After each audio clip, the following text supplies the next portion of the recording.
এই বিড়ালের বাচ্চাটা ইঁদুর ধরা আঠার মধ্যে পড়ে আটকে গিয়েছিল। তবে কোনো রকমে সেই আটা থেকে নিজেকে ছাড়িয়ে বাচ্চাটার কাছে আসে হেল্প চাইবার জন্য। বাচ্চাটা একটা বাক্স তার সামনে খুলে দেয় আর বিড়ালটা কোনো দ্বিধাবোধ না করে বাক্সের মধ্যে ঢুকে যায়।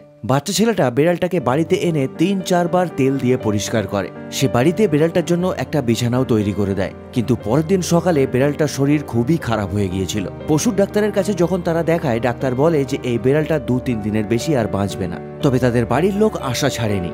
তারা নিয়মিত বিড়ালটাকে ওষুধ খাওয়াতে শুরু করে, এমনকি বাইরে থেকে খুব দামি ছাগলের দুধও নিয়ে আসে।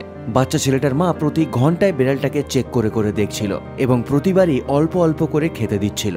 এইভাবে কয়েকদিন আদর যত্ন করার পর বিড়ালের বাচ্চাটা সবাইকে অবাক করে সুস্থ হতে শুরু করে এবং তারপরে তারা বুঝতে পারে বিড়ালটা কত কিউট এবং জয়ফুল। সে সারাক্ষণ বাচ্চা ছেলেটার সঙ্গে খেলা করতে পছন্দ করত।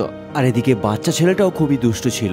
খাওয়ার সময় সে ইচ্ছে করেই একটু খাওয়ার ফেলে রেখে চলে যেত, যাতে বিড়ালটা পরে ওই খাবারটা খেতে পারে। সত্যি একেই বলে ট্রু ফ্রেন্ডশিপ।